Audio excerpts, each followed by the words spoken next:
सभी को पता है कि वाद विवाद समिति किरोड़ीमल महाविद्यालय के ओरिएंटेशन प्रोग्राम के लिए आप सभी आए हैं और मैं आप सभी का हार्दिक स्वागत करता हूं पूरी वाद विवाद समिति और वाद विवाद समिति परिवार की तरफ से। अब बात हो जाए कि यहाँ पर आप सभी आए हैं ओरिएंटेशन प्रोग्राम में वाद विवाद समिति में वो जानने के लिए ज्वाइन करने से पहले, तो यहाँ पे आपको तमाम सारी चीजें बताई जाएंगी कि वाद विवाद समिति का इतिहास क्या रहा, हमारी लेगेसी क्या रही और हम अभी क्या कर रहे हैं, किन किन फील्ड्स में कितनी कितनी ट्रॉफीज हमने जीती है, हमने क्या कीर्तिमान स्थापित किए हैं वाद विवाद सर्किट दिल्ली विश्वविद्यालय में। ये सारी चीजें आपको पता लगेगी। शुरुआत करते हैं कि काम सब गैर जरूरी है, काम सब गैर जरूरी है, वो सब करते हैं, हम वो कुछ नहीं करते, बस गजब करते हैं।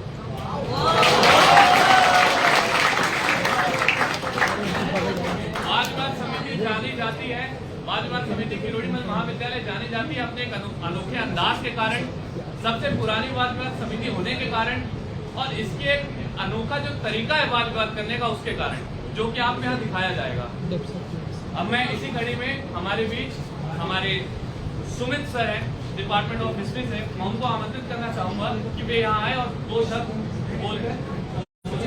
और उसी बीच हमारे पूर्व कन्वीनर और समय समय पर हमारा मार्गदर्शन करने वाले हमारे प्रिय सतेंद्र सर भी हमारे बीच मौजूद हैं, जिन्होंने वाद विवाद समिति को काफी लंबे समय तक अपनी सेवा प्रदान की, अपने दिशा निर्देश बताया। मैं सतेंद्र सर को आमंत्रित करना चाहूंगा कि वे यहाँ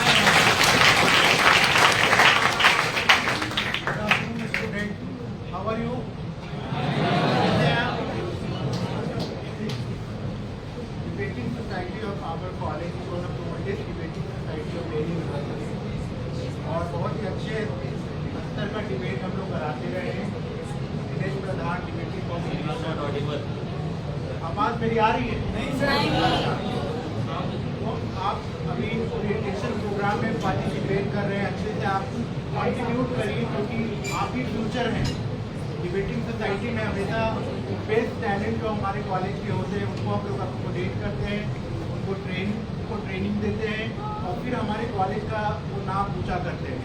बहुत ही अच्छा रहा है उसमें जो रिकॉर्ड रहा है। मैं भी 2 साल कन्वीनर रहा, जैसे मेंबर अभी हूँ, तो आप उसके एक्टिविटीज़ में रेगुलर बेसिस से पार्टिसिपेट करें और आपके जो सीनियर्स हैं वो बहुत ही अच्छे हैं, बहुत अच्छे तरीके से गाइड करेंगे आपको और आप बहुत अच्छा कर पाएंगे।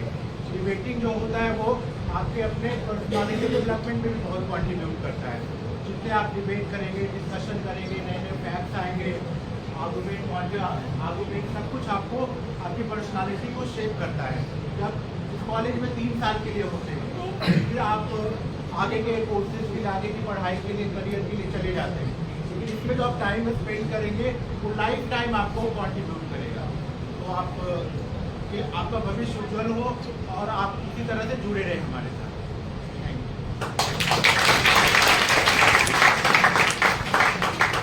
एक स्पेशल अनाउंसमेंट है कि जो लोग आपके दोस्त हैं जो आना चाहते थे पर नहीं आ पा रहे हैं तकनीकी और अकोमोडेशन के कारण, तो इंस्टा लाइव चल रहा है डेप्थ ऑफ केएमसी के पेज पर, वहां से भी आप अपने दोस्तों को टेक्स्ट कर सकते हैं। ग्रुप में पर भी मैसेज जा चुका है, तो वहां से भी लाइव पूछ लेंगे, यूट्यूब पे भी लाइव चलेगा। इसी कड़ी में मैं आमंत्रित करना चाहता हूँ सुमित सर को कि वे यहाँ आए और 2 शब्द। सबसे पहले जो नए छात्र आए हैं उनका स्वागत है। और ये सोसाइटी जो है इसका अगर आप देखें इसका नाम जो कि काफ़ी सुशासित रहा है, अभी से रिच का एक बड़ा ही रिच इतिहास रहा है। कई जाने माने लोगों के मुख से आपने इसका नाम सुना होगा और अब इसकी ये जिम्मेदारी कि ये आगे किस तरह से अपनी सुशासित को बनाए रखे, ये अब आप सबके हाथ में। और जैसा कि आपके सीनियर्स हैं वो एक के बाद एक जनरेशन को गाइड करते आ रहे हैं और ये बहुत ही एक अच्छा ट्रेडिशन है जिससे कि आप अपने सीनियर से भी सीख सकते हैं और आप अपने एक्सपीरियंस टीचर से भी सीख सकते हैं। तो आप सबका स्वागत है और बिल्कुल आप सब एक्साइटेड रहिए, एक कुछ ना कुछ नई चीज़, कुछ ना कुछ नया सीखने को यहाँ मिलेगा। इसी के साथ धन्यवाद।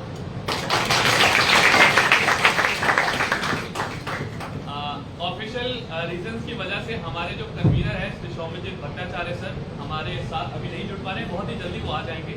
तो ऑफिशियल कन्वीनर हमारे सौम्यजीत भट्टाचार्य सर हैं, वो आएंगे और उनका मार्गदर्शन आपको प्राप्त होगा बहुत ही जल्दी। बस एक चीज और बताना चाहता हूँ, जैसे सतेंद्र सर ने बता दिया कि किरोड़ीमल महाविद्यालय वाद विवाद समिति से, डिबेटिंग सोसाइटी से, जो कि हम डेप्थ ऑफ बड़े प्यार से बोलते हैं, यहाँ पे जब फर्स्ट ईयर में लोग आते हैं तो डेप्सॉक सुनते हैं तो उन्हें समझ नहीं आता कि ये क्या है, क्या डेप्सॉक क्या है। लेकिन ये बड़े प्यार से हमारे शॉर्ट फॉर्म है जो कि आप यूज हो जाएंगे।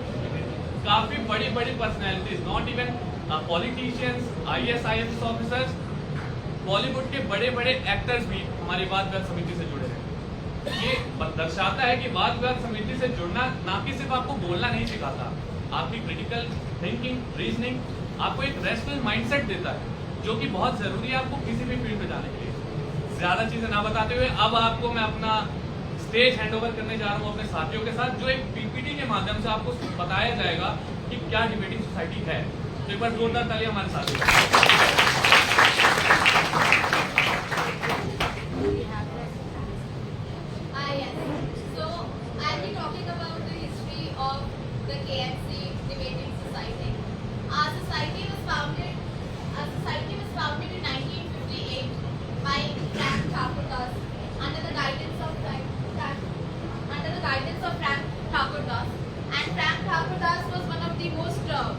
Influential figures in the college, right? On that, that is why you see that the English Debating Society, the annual tournament is known as FPD, which means Frank Thakurdas Memorial Debate, right? On that, what is, I think we'll also have like जैसे कि हम वाद विवाद समिति के इतिहास के बारे में बोलते हैं, तो जो हमारी वाद विवाद समिति जो ये शुरुआत हुई है, ये बहुत पहले 50 के दशक के अंत में 1960 में हमारे किरोड़ीमल महाविद्यालय की सबसे प्राचीनतम समितियों में से एक है। तो उस समय पे जो वाद विवाद की कला को निखारने का काम हमारे किरोड़ीमल महाविद्यालय में किया गया और इसकी शुरुआती कदम जो रखे थे वो फ्रैंक ठाकुरदास जी द्वारा रखे गए, जो हमारे कॉलेज में एक प्रोफेसर के पद पे कार्यरत थे। Moreover, going on to the legacy of the same structure, it is the oldest society, and I think that's a very great feat to achieve in the Delhi circuit, right? But moving on to the legacy of the society, I think there are certain keys that are extremely very unique to KMC as a debating society. In Delhi University, you see debating societies in every colleges, but the most unique part of the society is that it is an open society. In no other college in the Delhi circuit, you will see that nobody can get into the debating society without interviews and really hard recruitment process. But because we want to make debating a more accessible sport and activity, we want to make sure that every one of you gets a chance to be a part of the society, and if you're willing to make the efforts if you're willing to make the efforts, you will be a part of the society. You will go to tournaments, you will meet extremely nice debaters in the circuit. So that is something that's very unique to the society, and that is something that we've maintained since a very long time, right? More on legacy, I think we also have no hierarchy, which is again something that is very different from other colleges. We don't have any posts like president or vice president, because we want to emphasize on the quality that anyone and everyone who is part of the society, it is the responsibility of each and everyone to work towards the society and to make it a better place.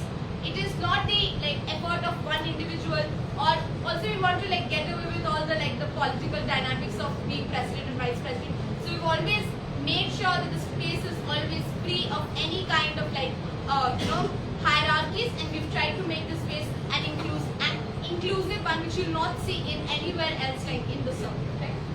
जैसे कि हम जानते हैं कि जो हमारी किरोड़ीमल महाविद्यालय की जो वाद विवाद समिति है, उसको पूरे भारत के डिबेटिंग सर्किट में स्कूल ऑफ डिबेटिंग के नाम से भी जाना जाता है। तो ये हमारा ये स्कूल ऑफ डिबेटिंग का कंसेप्ट है क्या? स्कूल एक ऐसी जगह होती है जहाँ पे आप सीखते हैं कि किसी कला को कैसे निखारा जाए। वाद विवाद ये डिबेटिंग की वही एक कला है कि जहाँ पे आप निखार पाते हो, अपने आप को डिबेटर मान पाते हो। हमारी डिबेटिंग सोसाइटी में दिल्ली विश्वविद्यालय में कोई एक ऐसी डिबेटिंग सोसाइटी नहीं है जो एक ओपन सोसाइटी है। हमारी सोसाइटी में हम ये आपसे हम आपसे कोई अपेक्षा नहीं रखते हैं कि आप अच्छे वक्ता हो, आपको डिबेट की कला आती हो। हम यहाँ पे हैं, हम एक स्कूल में यहाँ पे हैं कि हम आपको सिखा पाएँ कि वाद विवाद किया कैसे जाता है, वाद विवाद की कलाएँ कैसे हैं।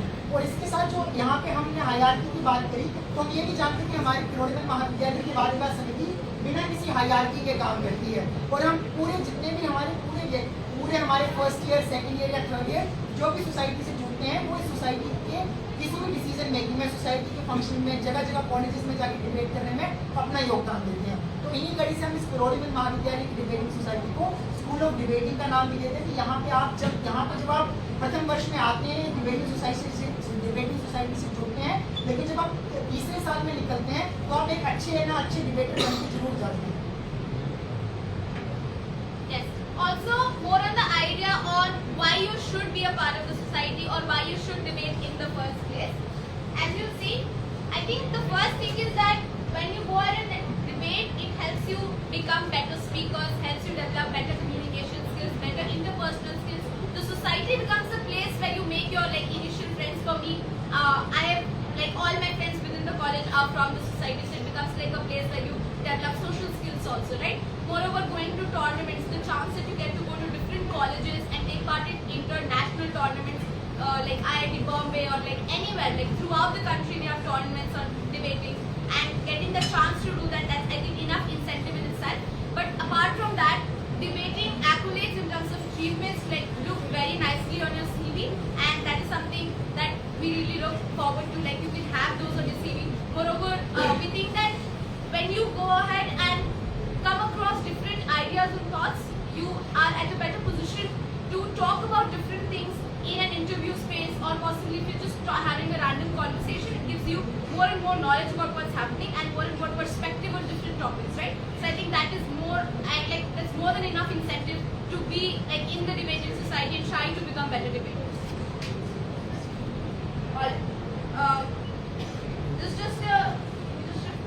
Just the me is an average non-KMC sub member is a person who will shout but will have no content. But we believe that an average KMC sub member, okay, not commenting on that. No comments. Yeah, because some people might get offended maybe. But then average KMC sub member is one who maintains his calm and is does have insight into different things. So we believe that all of you should aspire to become an average KMC sub member rather than not be. जब आप वाद विवाद समिति से जुड़ते हैं तब आप अपनी बौद्धिक क्षमता है, चीज़ों को तार्किक रूप से कैसे सीखा जा सके, यानी आप लॉजिकल रीजनिंग को सीखते हो। यानी आप किसी भी कहीं पे भी अगर कोई बात कर रहे हो, अपनी जो आप जब बात करते हो तो आप कहीं ना कहीं वो तर्क का जो पैमाना है वो आपकी बात में जुड़ जाता है, यानी आप हमेशा एक लॉजिकल बात करते हो। जो इस मीम के माध्यम से दिखाया जा रहा है कि कैसे आप एक एवरेज बंदा जो KMC डिबेटिंग सोसाइटी का मेंबर नहीं है, आप उससे कैसे अलग बनते हो डिबेटिंग सोसाइटी से। Just adding on to what he said, we in DEPSOC encourage people to basically at every point of time, at all points of time, have an open mindset about different kind of, things that are happening around you. So just to get into a little bit of structure, what actually happens in the debate society and how do you debate basically. So I think everybody of you knows that you get a motion and you get basically things to debate on. So you get a topic, then you understand the topic. There are different kind of motions. We are going to talk about that later. But starting with it, that every topic basically has a lot of different expectations. It expects you to do different things, which you'll understand when Harsh probably comes and talks about different kinds of motions. But basically, you need to understand that every motion also has a certain kind of context. So you have to, as a team or as an individual also, with the kind of knowledge you have currently, you have to basically understand the context of the motion. Then basically, with the team that you have, think about it and come up with the arguments which are feasible to make in the first place, right? You have to use your logics as what Ayush said, and you have to make arguments which actually make the people who are sitting there to judge you in the debate. Basically, your responsibility is to convince them that your arguments are logical, B, they're feasible, and very much possible in the current scenario or the status quo. So that is to say, your responsibility is to convince people that you're correct on all the logical parameters that must have been set, right? We can move to the next slide, I guess. Yes, so I think everybody of you, if you have a little bit of interest in debating, you must be knowing that there is a motion or a topic that you say. So every time you start debating, you're given a motion, and then there are different kinds of motion. We can move to the next slide. For example, I'll just skim through it. There are THW motion, THBT. Then there are policy motions, and then there are harms and benefits motions.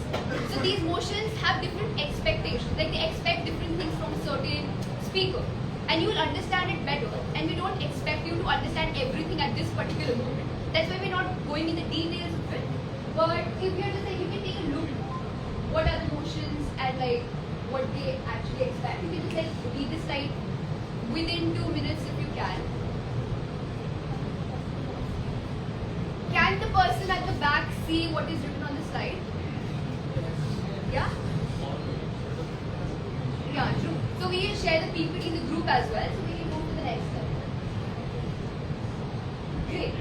Now this is the inherent objective of you debating, right? You should understand what you are speaking, why are you speaking, and that's what correlates to matter, manner, and method. These are the three things on which the judges judge you, right? So these are parameters that basically give the judges a focused, framework where they are judging you. So like next slide. If we talk about matter, you're basically giving out the arguments, what you say. You have to say everything in a structured manner. And again, we are going to have a structured framework of modules where you understand it better. Then manner, how you say it, your strategy, the way you speak, the speed at which you're speaking also matters in certain cases, and that's exactly how you basically talk about the manner you're speaking in. Then finally, the method. This is about the structure and what kind of linkages you're making, you're creating from the premise of your motion that you've created, and directly bringing out to the desirable conclusion you might have in the beginning, right? So probably this is just in very brief talking about the manner, the method, and the matter. With that, I think it's just like certain things you need to keep in your mind while debating. And with that, I think these three things becomes most important things to keep in mind. That's it. I guess Harsh can talk about Asian parliamentary. जैसे कि हम ये जानते हैं कि Asian parliament की debate जो होती है वो अंग्रेजी में की जाती है, इसके बारे में हर्ष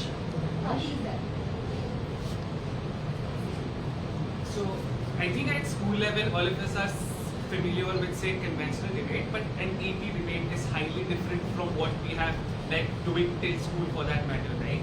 So what really happens in an AP debate, it's a team event. That is to say you debate in teams of 3, right? And at all points of time, all these 3 speakers have different roles to go ahead and say display, right? So you can have this slide. Yeah. So this looks like you get a motion. Unlike conventional debate where motion is given to you like a day or 2 before, you get a motion on hand. You get like 25 to 30 minutes to deliberate and case prep on that particular topic. You do that in a team, right? So there are 2 teams, right? One is proposition and the other one is opposition, right? So you go ahead and so like it's basically divided into, as I told, like 3 speakers each, right? So it's like the first speaker from side government is the Prime Minister. It's the duty of the Prime Minister to go ahead and say establish the case, as to give a brief understanding as to what are you establishing in this debate and what are you going to prove at the end of this debate, right? After which we have the leader of opposition coming in, right? So the duty of leader of opposition then becomes to go ahead and say rebut whatever Prime Minister has said, and also extend their case as to what is their particular line of reasoning and as to reasons as to why should they win the debate in the first place, right? Post which we have Deputy Prime Minister coming in, right? So Deputy Prime Minister goes ahead and extends the case that has already been given by the Prime Minister, and at the same time rebuts the point that are given by LO, and say for that matter if LO says that hey, this is something that's not true, you as TPM go ahead and establish why what your Prime Minister said is true in the very first place. Likewise, we have Deputy Leader of Opposition, government with opposition with. This goes in a sequence, in a format, right? And all speeches for that matter in AP are 7 minutes 20 seconds. Cool. Post the opposition whip, we have the opposition reply speaker. So a reply speaker essentially cannot bring in new material. It's just a brief summary of the debate and it's for like 4 minutes and 20 seconds. That's it. You go ahead and sum up as to reasons why you should win this debate, right? And then post which we have government reply speaker, right? So also in CD, I think what really happens is that people who judge us are say teachers or say experts for that matter. But here's the difference in AP, right? So in AP what essentially happens is that it's 3 versus 3 happening, but at the same time it's the students, that is you will only judge whatever like debaters are saying, right? So there's a panel of, generally a panel of 3 or an odd number for that matter. You go ahead and listen to the entire debate. Post the debate ends after government reply speaker, you get 7 to 8 minutes to make your call, to decide your verdict. Then you come here and tell to the teams as to which side essentially has won the debate and give justifications and logical reasoning as to why they have, like you identify clashes as to these were the clashes, and here is why government or opposition takes this debate. So this goes like you going ahead and marking the speakers, and the speakers will then go ahead and mark the adjudicators, right? So we'll have breaks in different categories. Like speakers will also go to a next level. Breaks are essentially for cricket fans, it looks like playoffs in IPL. The qualifying teams that go ahead. And similarly for Rajesh, if you perform extremely well, you go ahead and break, and that becomes an achievement that you can go ahead and say display on your CV, right?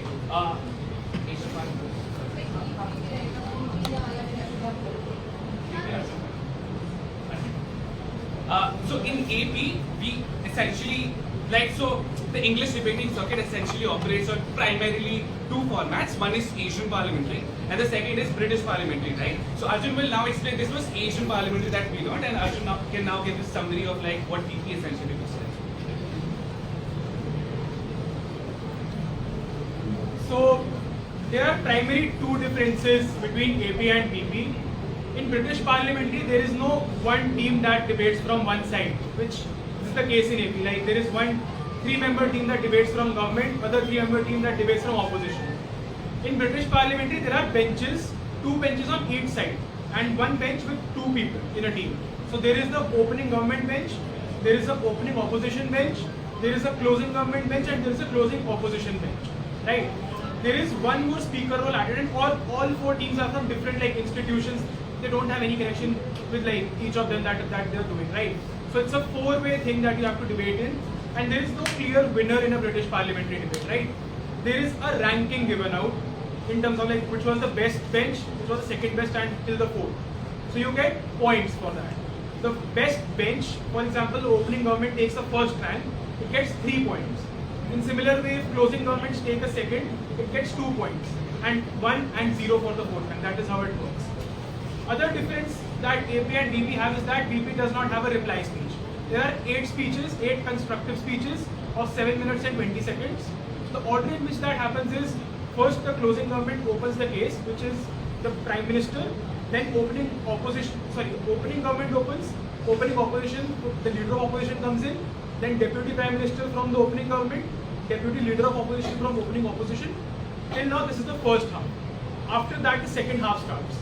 In the second half, you have the closing government first, member of government speaks, then there is a member of opposition that speaks, then there is a government whip that speaks, and then there is the opposition whip. And that's how like the debate ends. And you get a ranking based on a conclusive adjudication that happens between the adjudicators. And also like there are no multiple OAs in British parliamentary debate.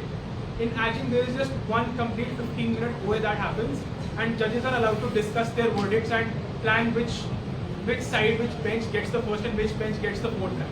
So that is how British parliamentary debate works. So like, I know all of this is very technical. Yeah. I remember when I was sitting there like 2 years back, even I did not understand a lot of things. But things eventually make sense, right? It is our responsibility as seniors to go ahead and teach everything that we have essentially like told to you like in the first place. So your responsibility essentially is to be like present and be regular in all the meetings that take place, and it is our responsibility. We'll have multiple sessions to make you like aware of what are the different formats and how can you excel in respective formats. Yeah, also just like we'll have like a proper walk that you will see in Asian parliamentary format, through which a lot of things will get here. We'll have that like after this orientation that ends, we'll just have that after that, we'll go to a different room and stuff like that. But secondly, if you think that I can never give a 7-minute speech because I can't never do that, don't think in that manner. Just come and watch. I have been in a place where I couldn't even speak for a minute, and now even 7 minutes feel very less. So don't get like disheartened or like intimidated by the fact there's a 7-minute speech and only 20 minutes prep time. It's easy, it's fun, it's very, very like adrenaline rush. I think Nazo is the best. Yes, I think is the whole So जैसा कि हम जानते हैं कि doubts बाद में लिए जाएंगे, जैसे कि आपने जाना होगा कि हमारी जो डिबेटिंग सोसाइटी है उसमें 2 विंग्स हैं, एक अंग्रेजी विंग और एक हिंदी विंग है। जो हिंदी विंग जो विंग है वो बाइलिंगुअल है, यानी हम आपको अंग्रेजी के साथ साथ हिंदी के साथ साथ अंग्रेजी में भी वाद विवाद करने की अपॉर्चुनिटी देते हैं। जिस तरह की संसदीय वाद विवाद यानी पार्लियामेंट्री डिबेट अंग्रेजी में आपको बताया गया, उसी प्रकार का संसदीय वाद विवाद जो होता है वो हिंदी में भी किया जाता है, और हिंदी में करने के अलावा आप उसी का अनुभव हिंदी टीम से जुड़ने के साथ लेते हैं, और इसके साथ साथ आप अंग्रेजी में कन्वेंशनल डिबेट्स भी कर सकते हैं। तो जो हमारे वाद विवाद समिति से जुड़ते हैं वो बाइलिंगुअल स्पीकर्स होते हैं, यानी अपने साथ साथ अंग्रेजी के साथ साथ वो हिंदी में भी वाद विवाद कला को क्या करते हैं, ग्रूम करते हैं।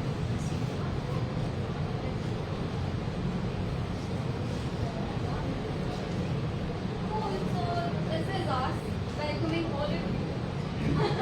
Yes, and we'll be more than happy to have you at our society.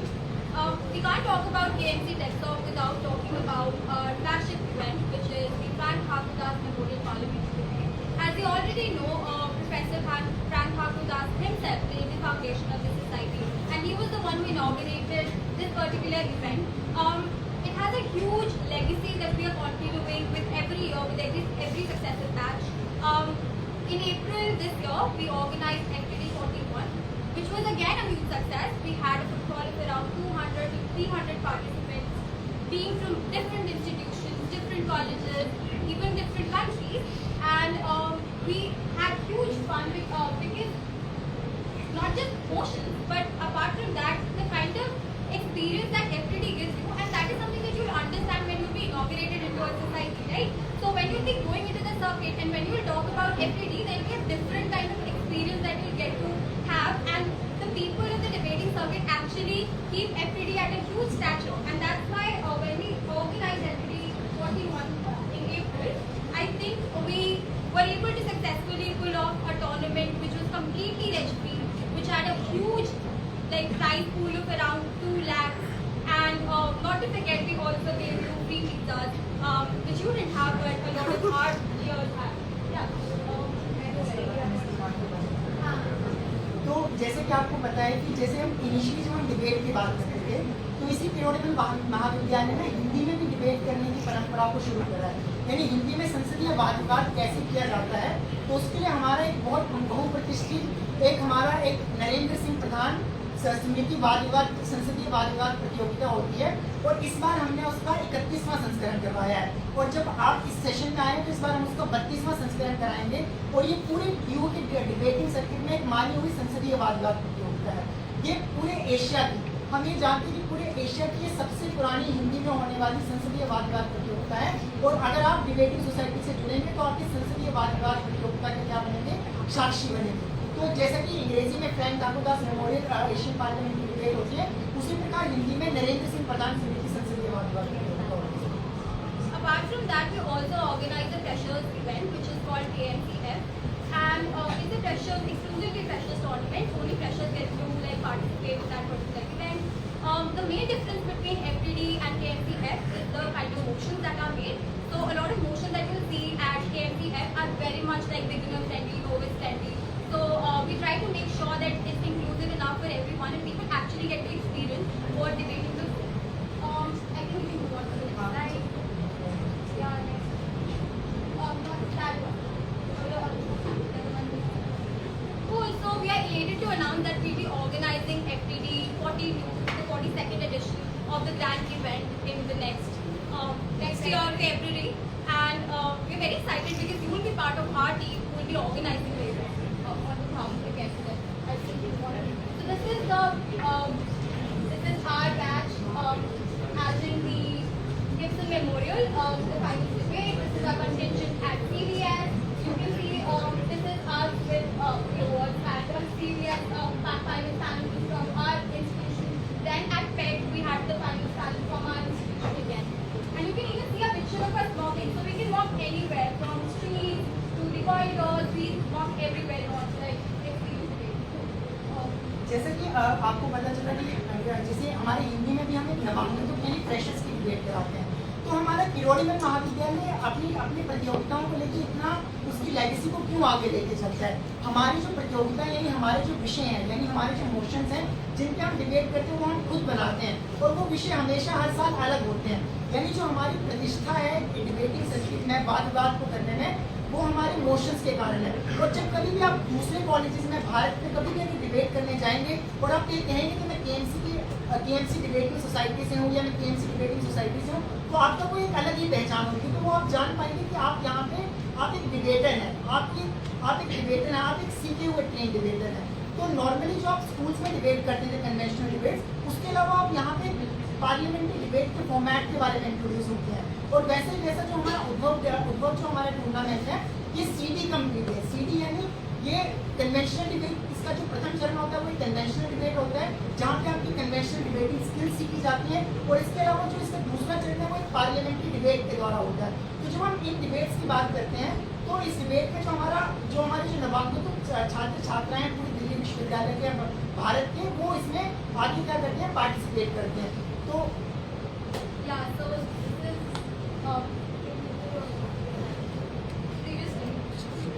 us at FTD. These are our seniors sitting just ahead of the motion. This is a motion meeting happening, so we make our own motions. That's the USP of KMC Desktop. You can see the posters, the tab team, the red team, and I think KMC FTD wouldn't have been possible without the constant support of Shobhit sir. So we are extremely, and we have a huge round of applause.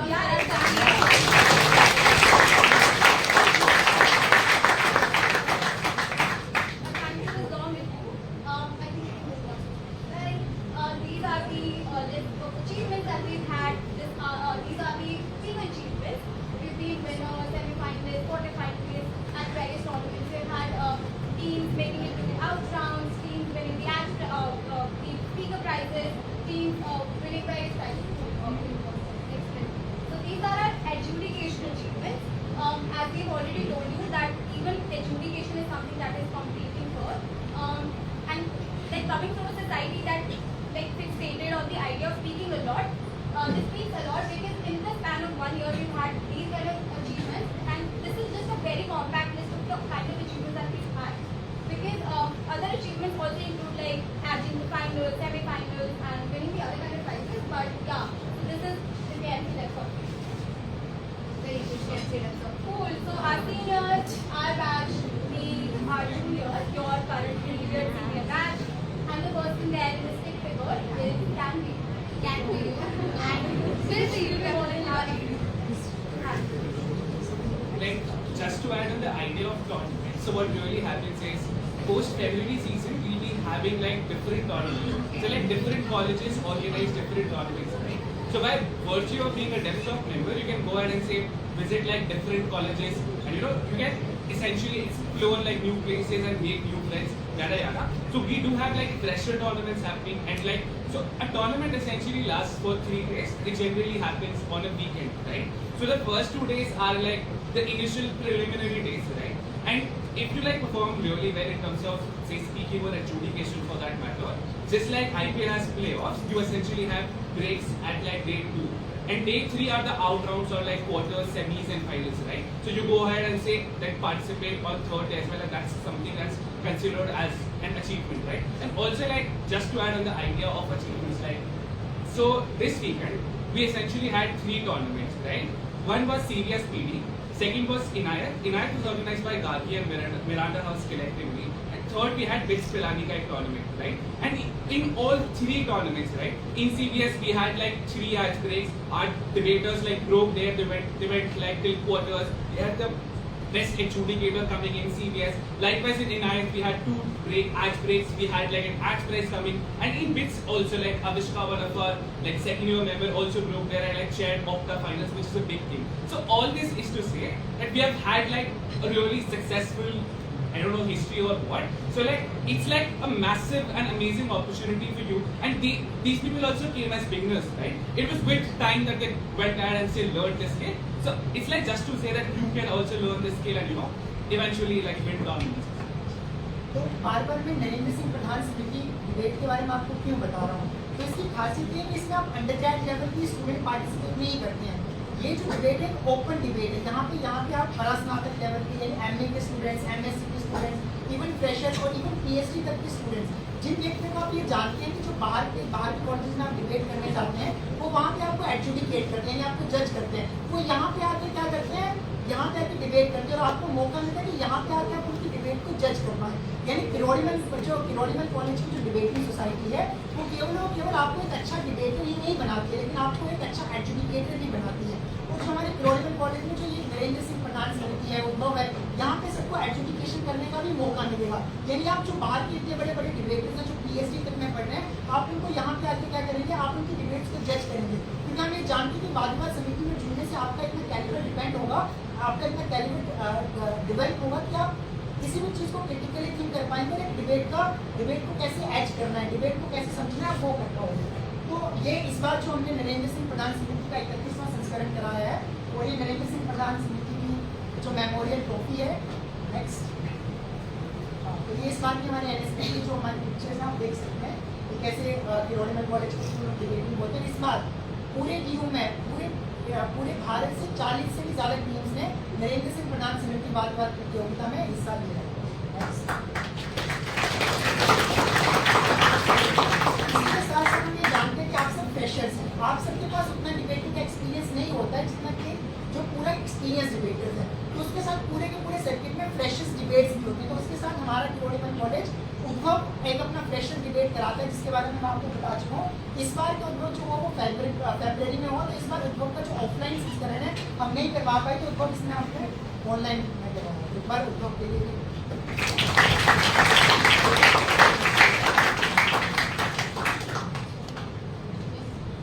ठीक है। तो उपलब्धियों के बारे में हम ये जान सकते हैं, जैसे कि मैं हिंदी विंग के बारे में बोल रहा हूँ, तो आपको इसके साथ साथ एजुकेशन करने का मौका मिलता है, जैम्स में जाने का मौका मिलता है, एक्सटेम्पोर्ट करने का मौका मिलता है, और इवन आप हिंदी के साथ साथ जो अंग्रेजी में सर्किट में डिबेट्स हो रही हैं, आप उसमें भी यहाँ पे आके हिस्सा ले सकते हो। तो उपलब्धियों के बारे में नेक्स्ट स्लाइड करो, मैं कुछ ज़्यादा नहीं बताना चाहूँगा। जो यहाँ पे लिखी गई उपलब्धियाँ हैं पारंपरिक वाद विवाद यानी कन्वेंशनल डिबेट्स में आप देख सकते हो पूरे DU की, और DU के साथ साथ पूरे भारत के जितने भी कॉलेज में हमारे जो डिबेटर्स हैं, हमारे जो डिबेटिंग सोसाइटी के मेंबर्स हैं वो भी हैं।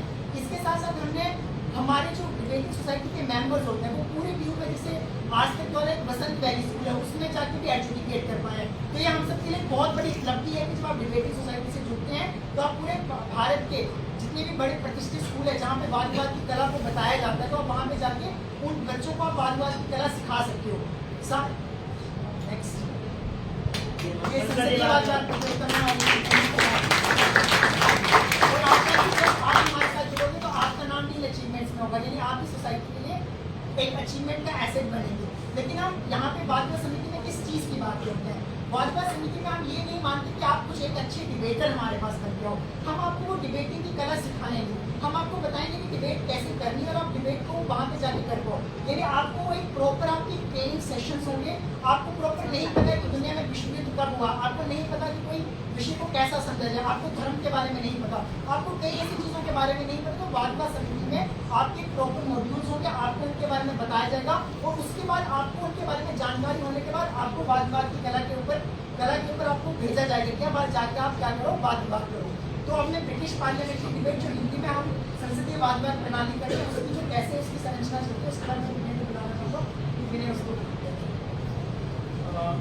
सर्वप्रथम तो आपको मैं बताना चाहूंगी कि वाद विवाद से आप केवल सीखते ही नहीं है, आप केवल आपका CV बिल्ड नहीं करते, केवल आप कॉन्फिडेंस ही नहीं आता है, परंतु वाद विवाद क्या है, आपको एक पर्टिकुलर टाइम के अंतर्गत एक विषय के पक्ष अथवा विपक्ष ढूंढने होते हैं। आप में क्रिटिकल थिंकिंग, एक क्रिटिकल एनालिसिस की जो गुण है वो आप में समय दर समय बढ़ता है। तो ये जो सारी चीजें होती हैं समय दर समय साइकोलॉजी में आपके बिल्ड होती जाती है, और आप जीवन में कोई भी निर्णय लेते हैं या फिर कोई भी फैसला लेते हैं तो आप उसके पक्ष अथवा विपक्ष ढूंढ पाते हैं। आप यदि कोई चीज सीख रहे हैं तो आपकी सीखने के तरीके में बदलाव आते हैं। आप देखिएगा कि यदि आप फर्स्ट ईयर रहे वाद विवाद समिति में, आपने पूरा फर्स्ट ईयर बिताया, तो आपकी सेकेंड ईयर में आपके पढ़ने के तरीके में, आपके सीखने के तरीके में बदलाव आएगा। यदि आप कोई चीज पढ़ेंगे तो आप उस चीज के सारे अच्छे आयाम, सारे बुरे आयाम, क्या क्या चीजें हो सकती हैं, ये सारी पता कर सकते हैं विद इन मिनट्स। क्योंकि आपकी साइकोलॉजी उस तरीके से डेवलप हो गई है। और हम क्यों आपको हिंदी वाद विवाद या फिर हिंदी वाद विवाद के लिए क्यों प्रेरित कर रहे हैं?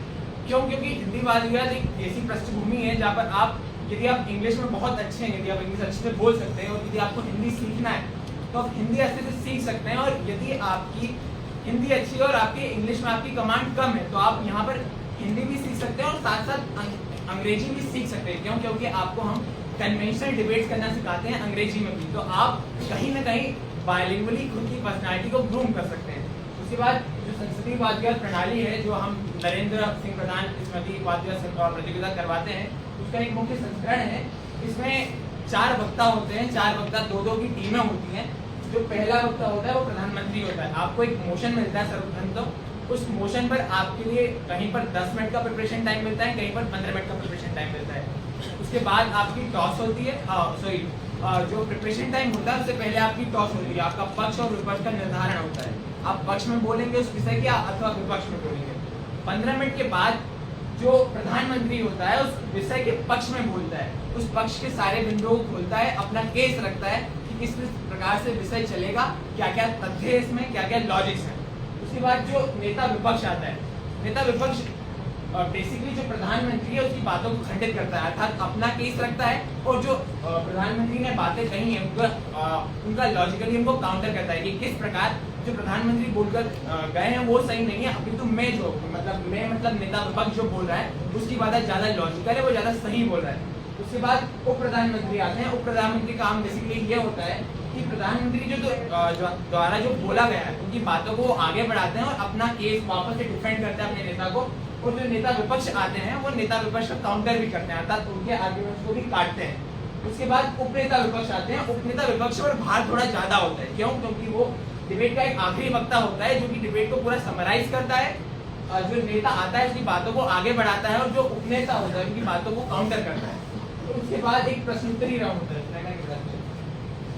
उसके बाद एक प्रश्नोत्तरी राउंड होता है, बीच में कम से कम 2 मिनट का सामान्य समय दिया जाता है। उसके बाद विपक्ष का नेता पक्ष के किसी भी एक नेता को प्रश्नोत्तरी के बुलाता है, और प्रश्नोत्तरी में बेसिकली क्या होता है कि आपको अपने पॉइंट्स प्रूव करवाने होते हैं क्वेश्चन के द्वारा।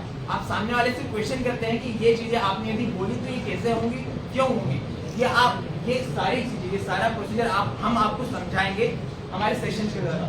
उसके बाद विपक्ष का दूसरा नेता था, विपक्ष का दूसरा, जैसे पक्ष के पहले नेता से क्वेश्चन पूछ लिया गया है, उसके बाद पक्ष का एक नेता विपक्ष के दूसरे नेता से क्वेश्चन पूछता है, अर्थात चारों स्पीकर हैं वो अपने क्वेश्चन पूछते भी हैं और उनसे क्वेश्चन पूछे भी जाते हैं अपने पॉइंट ऑफ व्यू को क्लियर करने के लिए। तो ये प्रश्नोत्तरी राउंड होता है। उसके बाद जो जो पूरी प्रतियोगिता है, इसको जो निर्णायक जो एज कर रहा होता है, यदि इसको प्रत्युत्तरी भाषण की जरूरत होती है तो प्रत्युत्तरी भाषण किया जाता है। प्रत्युत्तरी भाषण का मकसद बेसिकली इतना होता है कि आपको 1 मिनट के समय के अंतर्गत ये बताना होता है कि आपने डिबेट के अंतर्गत कहाँ अच्छा किया, किन मुद्दे को ज्यादा आपने उभार कर रखा और क्यों आप इस डिबेट में जीत रहे हैं। ये प्रत्युत्तरी भाषण बेसिकली जो निर्णायक होती है उनकी वेल पर होता है कि उनको ये लेना है अथवा नहीं लेना है। यदि इसके बाद बात करें तो ये एक मुख्य हमारा संसदीय वाद विवाद प्रतियोगिता एक मुख्य वाद विवाद का एक अंग है। उसके बाद कन्वेंशनल डिबेट भी आती है जो आप पारंपरिक डिबेट करते हैं, उसमें एक नेता होता है और एक नेता विपक्ष होता है, उसमें 2 ही नेता होते हैं। और कुछ डिबेट के या फिर कुछ वाद विवाद के और कुछ दूसरे तरीके भी हैं, वो हम आपको सेशन के अंतर्गत बताएंगे। तो हम इसके बाद जो ये संसदीय वाद विवाद प्रतियोगिता है, इसके बाद इसकी एक मॉक दी जाएगी आपके सामने। इसका एक प्रारूप प्रस्तुत किया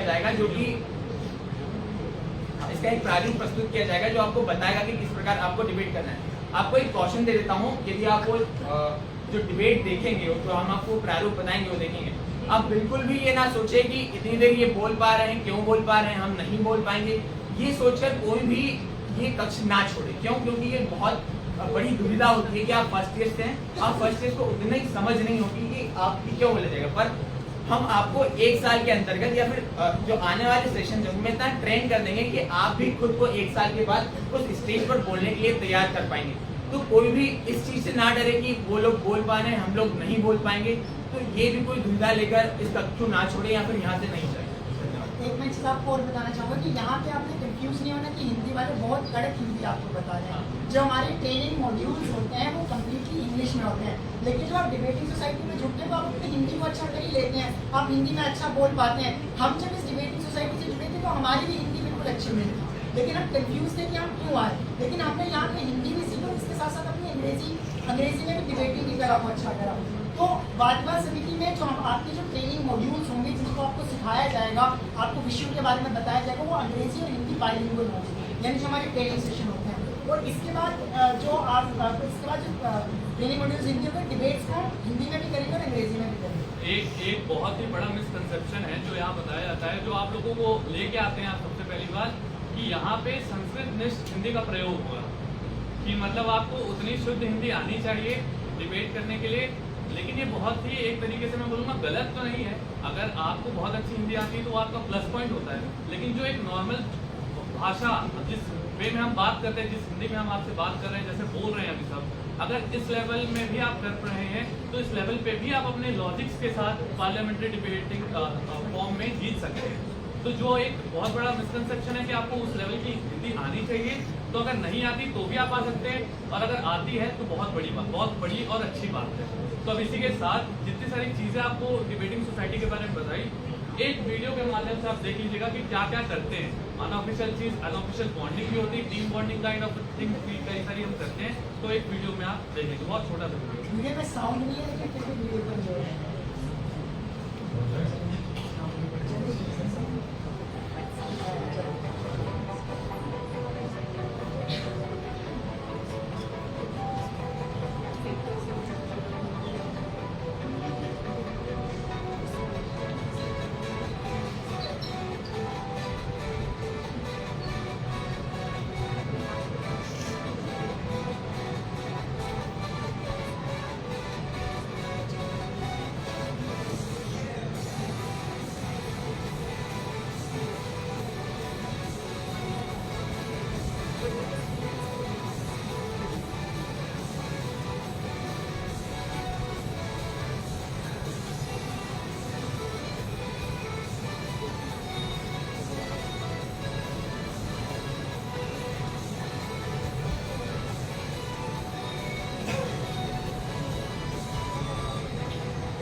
एक बार जोरदार तालियों के साथ हमारे बीच उपस्थित हमारे कन्वीनर श्री सौम्यजीत भट्टाचार्य सर को मैं बुलाना चाहूँगा।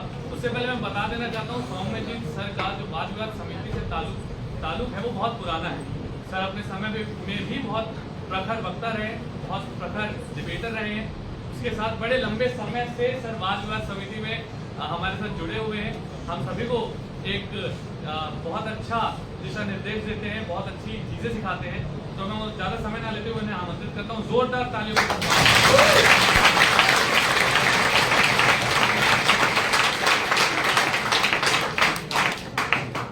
I welcome you all and आज तो ओरिएंटेशन है, मैं मिक्स करके बोलूँगा इंग्लिश और हिंदी। और हिंदी में अगर हिंदी स्पीकर नहीं हो तो व्याकरण में अगर गलत होगा तो माफ कर दें। तो क्योंकि as he said, I have a long experience with debating society here and debating earlier elsewhere. तो डिबेटिंग में बहुत चेंजेस हुआ है। जिस तरीके से जब हम स्टूडेंट्स थे, हम जिस तरीके से डिबेटिंग करते थे और आज आप लोग जिस तरीके से डिबेटिंग करते हो, उसमें बहुत ज़्यादा परिवर्तन हुआ है। फॉर्म्स ऑफ डिबेट, पूरा जो स्टाइल पार्लियामेंट्री डिबेट, हमारा टाइम में भी पार्लियामेंट्री डिबेट था, वो एकदम अलग चीज़ था।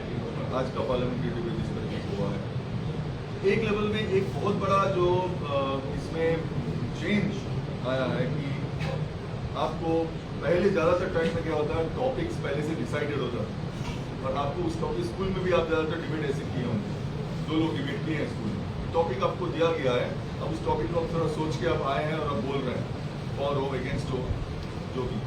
अब यहाँ पे ज़्यादातर टाइम में आपको ना चिट उठा के उसी टाइम में 15 मिनट के अंदर उस टॉपिक को बोलना पड़ेगा। नॉट ओनली दैट, आपको साइड आप फिक्स नहीं करोगे, साइड फिक्स हो गया हो कि फॉर बोलना है, अगेंस्ट बोलना है। तो एक जो सबसे बड़ा चीज़ है कि आप मान लीजिए कुछ चीज़ों के लिए आप बहुत ही पैशनेटली उसको सपोर्ट करते हैं, लेकिन आपका आ गया अगेंस्ट, आपको अगेंस्ट में बोलना पड़ेगा। As a debater you have to develop skill, जबकि क्योंकि आप डिसाइड नहीं कर सकते किसी फॉर्म में, कुछ कन्वेंशनल फॉर्म में आप कर सकते हैं, लेकिन ज़्यादातर पार्लियामेंट्री फॉर्म्स में और कई कन्वेंशनल फॉर्म्स में आपको ऑन द स्पॉट डिसाइड होता है आप क्या करोगे। तो as a debater you have the ability to or create an ability to argue from any side. उसके मतलब ये नहीं है कि आप अपना लेवल में, अपना जिंदगी में कोई चीज़ों के लिए स्टैंड नहीं लेंगे, आपको स्टैंड लेंगे। मैं हमेशा ये बोलता हूँ, अगर आप अपना स्टैंड के विरुद्ध you can have the ability to develop position against your own stand and can argue about it, you will know your opposition very well. आप जानोगे ना कि आपका कोई चीज़ों के लिए एक्चुअली अगर साफ तरीके से सोचना है, आप हमेशा खोजोगे इसके खिलाफ क्या हाँ आर्गुमेंट आ सकता है ना। तो मतलब एक चीज को बोला था पूर्व पक्ष क्या है, वो आपका पूरा दिमाग में आ जाएगा। What is the opposite side of this, इसके खिलाफ मैं लड़ रहा हूँ। अगर उस चीजों को मैं क्लैरिटी से रख सकता हूँ, तब मैं एक्चुअल लाइफ में you will be able to argue anything, understand anything, understand your stand very well. Debating teaches you this. It teaches you how to actually get out of difficult situation, how to convince people, how to work under difficult conditions where you do not agree with something, and how do you argue in these cases. So for that, it is very important that you are actually able to argue something from all sides, from something which you are not actually agreed with, but you still can develop very good arguments. It's a skill that you develop. I always joke and say when scratches are going out, don't make it a habit in life. Ultimately, you should take a stand. But to do that, okay, you need to, of course, develop this fluency and thing.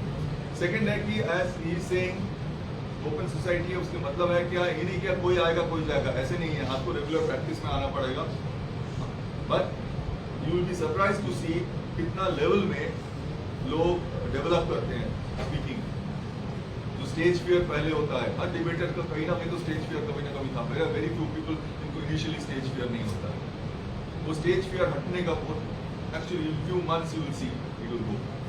Okay, how do develop yourself, how do lot of people have you know, अगर कथोपकथन कर रहे हैं, मतलब बातचीत कर रहे हैं, उसमें आप बहुत अच्छा आर्गुमेंट दे देंगे, जैसे आपको उसे खड़ा कर दिया गया, आता नहीं यार, है ना। ये डेवलप करना है, तो किस तरह की ईज होना है चीज़ों में। एक टाइम के अंदर आपको कॉन्स्टेंट होकर बोलना पड़ेगा। You have 3 minutes or 5 minutes or 7 minutes depending on the debate, but within that you have to talk and speak and convince.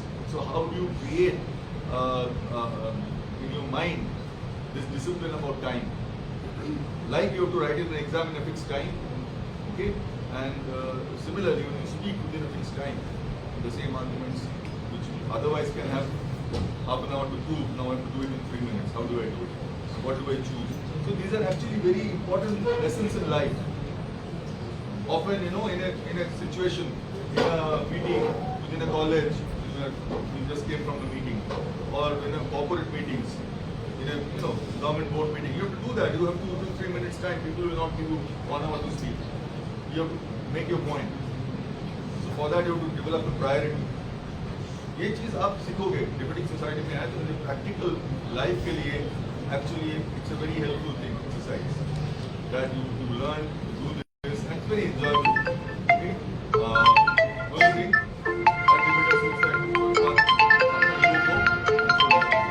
teamwork है, ultimately ये याद रखो। Debating लगता है इंडिविजुअल हूँ, मैं जीतूँ, but actually it's a very good team work. और particularly जब आप पार्लियामेंट्री डिबेट में जाओगे, आपका टीम मेंबर जो है उसके ऊपर आपका पूरा रेस्पेक्ट, अंडरस्टैंडिंग होना चाहिए, कैसे आप दोनों मिलकर आर्गुमेंट करोगे। हाँ, और उसमें sometimes you may be the more experience debater, you are carrying a new person, you be as a new person will be going with some experience debater. Okay, जब हर लोग चाहता है मेरा टर्म में तो दो एकदम बहुत सबसे बेस्ट डिबेटर, ऐसे नहीं होगा ना, तब तो कभी कोई जूनियर डिबेट ही नहीं कर पाएगा कोई जगह में। We deliberately do it. We mix teams. We give it so that this experience comes. But you have to respect this and carry this forward. Okay. I think I've said enough. I should not take your time.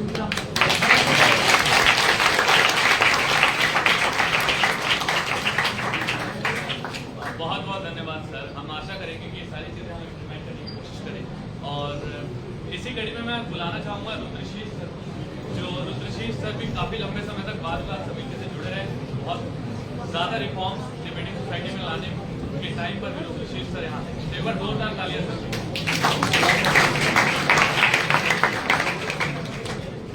Thank you, Sarvesh. I think Shomujit has more or less briefed you about the tricks of the trade. कि debate सिर्फ एक आपके लिए मनोरंजन का विषय नहीं है, मनोरंजन तो है जरूर। You know, when I teach literature, I teach English as a scholar. He teaches economics. Correct, Shomujit? We also have Sumit sitting here from history and Shailendra from Hindi. So as you can see, debating society is truly interdisciplinary in nature. Both faculty and students come from different disciplines.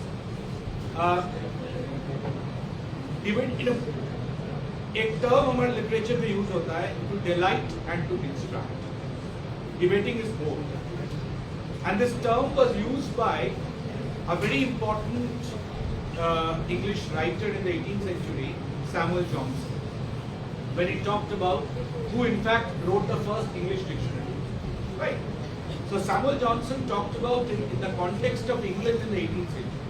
And something which Shomu mentioned, why debate is important is to develop skill for conversation, to have a sense of dialogue. Debate is not always a fighting. Debate is also a training to negotiate, to have a dialogue, and as rightly pointed out, you need to become a devil's advocate in time. Right? Not only to get into the enemy camp, but also to extract maximum benefits from an adverse situation. Right? And that is as far as the tricks of the trade is concerned. The temptation for extremely, very, very individual performance, which has been also mentioned, that we need to curb that in order to make it a teamwork. As you can see in the debating society, most of the membership comes from students who have already taken admission elsewhere, and they are not ECA admissions. Right? Unlike say music or theatre, which require certain kind of a specialized training. So the college का जो आपके cultural societies हैं, जिसके बारे में आपको काफी कुछ पता चलेगा, उसमें एक बहुत जरूरी चीज आपको जानने की जरूरत है कि कॉलेज ECA में आपके जो परफॉर्मेंसेस है, आपकी जो एक्टिविटीज है, उसके लिए आपको कुछ benefits, there are some laws जो आपको बेनिफिट्स देता है, बट बेनिफिट्स का मतलब ये नहीं है कि आपको ब्लैंकेट बेनिफिट्स मिलेगा. आपके सोसाइटी में आपके कंट्रीब्यूशन को एसेस करते हुए office bearers and staff advisers take a call कि who is deserving of those benefits and who are not. More importantly, the benefits pertaining to attendance, right, which is as per law, that it is not that you will just miss classes with impunity just in the name of debate. आप जब college को represent करते हैं, वो recorded होता है, उसका आपको क्लियरली मिलेगा. बट आप जब कॉलेज को रिप्रेजेंट जिस टाइम नहीं किए, बट क्लास मिस कर रहे हैं फॉर वन प्रिटेक्स्ट और the other, that's a call which you have to take. वो आपके लिए it's not that you are permitted to do. The most important challenge जो आपके सामने होगा वो ये है कि how to balance your academics and your extracurricular activities. ये एक चैलेंज इसलिए है कि आपका स्ट्रक्चर ऐसे बना हुआ है कोर्स का कि बहुत सारा टाइम आपको क्लासरूम में स्पेंड करना पड़ता है. So you have to constantly do that kind of a balancing act कि आपके कोर डिसिप्लिन के papers in the morning, they should not be missed. You should not miss your classes which are directly contribute to your academic plan which you have made for yourself. Right? So ये कभी-कभी बहुत जरूरी हो जाता है क्योंकि आपका या तो you are representing the college or there are issues, say the society emergent meeting हो सकता है, आपके training sessions हो सकते हैं. Right? So that's why I use the term balancing act. You are the best judge. आपको पता चलेगा कि कहाँ पे आप you have to draw the line, right? Yeah. So एक लास्ट चीज मैं कहना चाहूंगा, डिबेटिंग सोसाइटी का कॉम्पोजिट बॉडी. एक जमाना था जिसके तरफ ये हिंट किया कि अंदर दरार ऐसे आ गई थी, अलग अलग सोसाइटी बनने की कगार में था. हमने उनको रोका. राइट? बेशक आप किसी भी भाषा में वाद विवाद प्रतियोगिता में आप पार्टिसिपेट करें, सोसाइटी आपकी एक है. Right? Debating society is debating society. Right? भाषा उसमें कोई दरार का कोई गुंजाइश नहीं. राइट? तो अंग्रेजी वाले ये मत सोचे कि वो ज्यादा तोप है, और हिंदी वाले ये मत सोचे कि यार आजकल तो हिंदी और वन नेशन वन लैंग्वेज का जमाना है. नहीं. It's an extremely pluralistic space. It's a heterogeneous space. And this is also a space where you need to come beyond your say a lot of baggages which you carry. The biggest, it's not just कि आप debate सीखोगे. You will make lasting friendships in this society, which will last for life, right? And secondly, this is also a space where you can unwind a lot. सारा दिन class करने के बाद you are absolutely entitled to have some lighter moments जो आपको कई सारे societies provide करते हैं. These are the major pluses of all the societies, right? So I stop here with a warm welcome to all of you, with a sincere hope that आप लोग society का जो legacy है, देखिए, it is easy to join, it is relatively more difficult to sustain, and it is the most difficult to stay back till the end. So I hope all of you stay back in Debating Society, add to its strength during your entire tenure, as an undergraduate student in theoretical college. Thank you.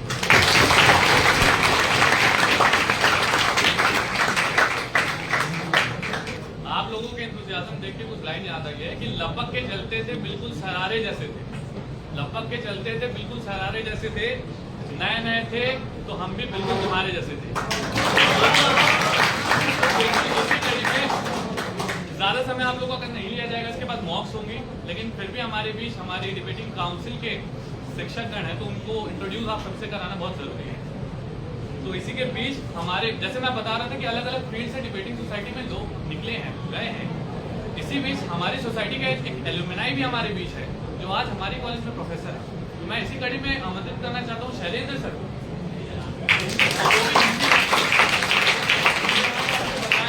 कि एक debater के रूप से निकल कर जब वो इस प्रांगण में एक शिक्षक के रूप में आ रहे हैं तो क्या बदलाव उन्हें देखे सर? सबसे पहले आप सभी का स्वागत. डिबेटिंग सोसाइटी का इतिहास, लेगेसी रुद्रा सर और समुद्री सर बोल चुके हैं, बाकी मेंबर्स जो है वो बताएंगे. लेकिन डिबेट के साथ साथ बोलना या तर्क करना ही नहीं, जो दूसरी बहुत महत्वपूर्ण चीज़ होती है सुनना.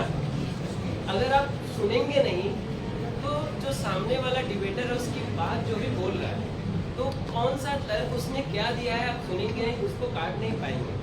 आप किसी और दिशा में जाएंगे, वो किसी और दिशा में. जिसने तर्क स्थापित किया वो जीत जाएगा. ठीक, तो डिबेट के साथ साथ सिर्फ बोलना नहीं, सुनना एक बहुत बड़ी चीज़ है. तो आपको एक अच्छा श्रोता भी होना चाहिए वक्ता के साथ. बोलना नहीं आता है, बोलना सिखा देंगे. यहाँ पे ट्रेनिंग इतनी होती है कि आप 2 मिनट के लिए कहा जाएगा बोलने के लिए, 30 सेकंड बोलना मुश्किल हो जाता है. फिर वो 10 मिनट दिया जाएगा और 11वें मिनट पर रोकना पड़ता है कि 11 हो गए, रुक जाओ. बोलना सिखा दिया जाएगा. सुनना जो है ये आपकी कैपेबिलिटी, आप कितना विकसित कर लेते हैं वो आपके पेशेंस पे निर्भर करता है. तो सुनना ये आप पर डिपेंड करेगा, बोलना सोसाइटी सिखाएगी. ठीक, और 2 विंग जो है हिंदी और इंग्लिश दोनों साथ साथ काम करते हैं. सिर्फ डिबेट ही नहीं, डिबेट के साथ जो दूसरा इसका महत्वपूर्ण हिस्सा है मैनेजमेंट. इवेंट मैनेजमेंट, जो FTD हो या NSP हो, फ्रैंक ठाकुरदास मेमोरियल डिबेट या नयन सिंह प्रधान मेमोरियल डिबेट, फ्रेशर्स ऑर्गेनाइज किए जाते हैं. सिर्फ बाहर जाके डिबेट कर लेना, कॉलेज को रिप्रेजेंट कर देना वही नहीं. इवेंट मैनेजमेंट भी आपको आना चाहिए और वो इस प्रोग्राम से होता है. जो फ्रेशर्स ऑर्गेनाइज किए जाते हैं या जो है फेस्ट जो है वो ऑर्गेनाइज होता है इसके साथ साथ, और दोनों सोसाइटी मिल के साथ काम करती है. ऐसा नहीं हिंदी का प्रोग्राम हो रहा है तो इंग्लिश डिबेटिंग, इंग्लिश विंग के जो है मेंबर साथ नहीं रहते. मैंने दोनों सोसाइटी में जो है नहीं एज ए डिबेटर बहुत ज़्यादा मैं नहीं गया हूँ यूनिवर्सिटी में, लेकिन मैनेजमेंट के तौर पे हमेशा रहा हूँ. दोनों विंग में बराबर काम किया है. तो मैनेजमेंट भी आपको मैनेजमेंट की स्किल भी डेवलप करनी है. दूसरी चीज़, इसका फ़ायदा जो है आप अपने एजुकेशन के साथ भी ले सकते हैं. मैंने डिबेट जो है इवेंट जीतने के लिए ऐसे नहीं किया, लेकिन जब भी एग्ज़ाम होता था तो एग्ज़ाम के पहले चला जाता था. क्योंकि उससे क्या होता है कि आप कोई एक विषय हो गया, आप जो सोच रहे हैं एक नज़रिए से बोल रहे हैं. 50 डिबेटर आते हैं, वो डिफरेंट एंगल लेके आते हैं एक टॉपिक पे सोचने का. तो आप बोलते हैं अपने तरीके से, लेकिन अगर आप सुनते हैं तो आपको 10-20 और नज़रिए जो है वो सीखने को मिलते हैं. तो उसका फ़ायदा होता है. बहुत ज़्यादा पढ़ाई नहीं करता था, लेकिन एग्जाम के पहले जाता था और साहित्य विषय था तो तर्क और विश्लेषण यही काम होता था, लिखना होता था और उसी बेस पे कॉलेज टॉप कर गया। ठीक, तो दूसरी आपको डिबेट भी करने जाना है, मैनेजमेंट के साथ साथ डिबेट करना, सुनना, सीखना, बाकी स्किल डेवलपमेंट जो है यहाँ पर सिखा दी जाएगी। तो इन सारी चीज़ों का विशेष तौर पर ध्यान रखें। चलेंगे, बहुत ज़्यादा समय नहीं लूँगा, सफिशिएंट हो रही होगी। एक बार फिर से स्वागत है आप लोगों का।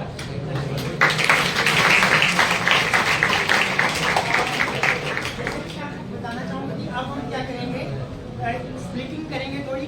एक जिनको एशियन पार्लियामेंट्री डिबेट देखना है, कौन सा LSLT 1 में वो जाएंगे, और जिनको बाइलिंगुअल डिबेट देखनी है या जिनको बाइलिंगुअल डिबेटिंग में इंटरेस्ट है, तो वो हिंदी की यहाँ पे पार्लियामेंट्री डिबेट की मॉक दिखाई जाएगी। क्योंकि अगर आपको वो समझ नहीं आया तो यहाँ पे आप देख सकते हैं कि डिबेट हो कैसे रहा है।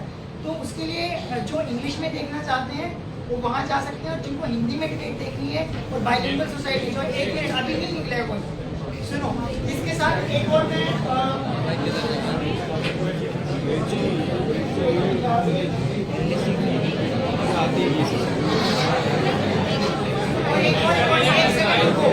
एक और इन्फॉर्मेशन आपके साथ शेयर करनी है जो नहीं थी, कि अगर आप डिबेटिंग सोसाइटी का मेंबर बनते हैं तो आपको अपने एकेडमिक्स में 33% अटेंडेंस बेनिफिट भी मिलेगा।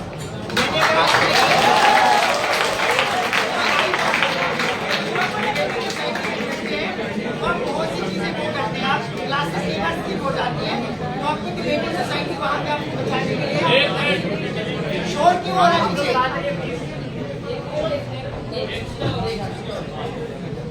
अभी नेक का काम चल रहा है, नेक की विजिट आने वाली है, तो वो क्या डिबेटिंग सोसाइटी का जो रिकॉर्ड है मैं बताऊं, जो ऑफिशियल मेंशन है नेक में 2021-22 में कुल 13 पार्टिसिपेशन है ऑफिशियली, ठीक, जबकि ये एक इंडिविजुअल की होती है 25-30 होती है। तो इतना कम रिकॉर्ड क्यों है? ये जो सीनियर्स हैं आपके, इनकी जिम्मेदारी बनती है। मैं आप लोगों को बता दे रहा हूँ, आपको एक ऑफिशियल ईमेल आईडी दी जाएगी कॉलेज की तरफ से बन जाएगी। तो आप जहाँ भी पार्टिसिपेट कर रहे हैं, पार्टिसिपेशन सर्टिफिकेट विथ डेट, ठीक, अगर जीत रहे हैं तो कौन सा पोजीशन है, कंसोलेशन प्राइज और फर्स्ट, सेकंड, थर्ड, चाहे जो भी हो, सारे सर्टिफिकेट मेल कर दें, क्योंकि कॉलेज की ग्रेडिंग में नैक का बहुत इंपॉर्टेंट रोल होता है। और हमारी डिबेटिंग सोसाइटी से रिकॉर्ड नहीं आया, ऐसा नहीं पार्टिसिपेशन नहीं है, एक इंडिविजुअल कैंडिडेट 50 डिबेट जीतता है, लेकिन सर्टिफिकेट नहीं आ रहे हैं हमारे पास कॉलेज में डाटा मांगने के बाद भी। तो ईमेल आईडी जो दी जाएगी आप लोगों को, प्लीज़ अपने सारे पार्टिसिपेशन और जितने भी विनिंग कंट्रीब्यूशन रहेंगे उसको मेल कर दीजिएगा। इवन डिबेट ही नहीं, चाहे किसी भी सोसाइटी में आप लोग मेंबर हो ACA के, वहाँ पे अपने सारे सर्टिफिकेट भेजें official email ID. Okay, thank you. जिन्हें इंग्लिश देखना है एक बार हाथ उठा दीजिए, कौन कौन इंग्लिश वाले हैं? और बाइलिंगुअल वाले कौन है जो यहाँ रुकना चाहते हैं? बाइलिंगुअल डिबेट और हिंदी डिबेट, तो जो यहाँ रुकना चाहते हैं उनके, जो जाना चाहते हैं एक एक करके पहले ये रो से निकलेंगे, फिर ये बैठे रहेंगे बाकी लोग। लोगों को यहाँ सुनना है वो लोग जाएंगे।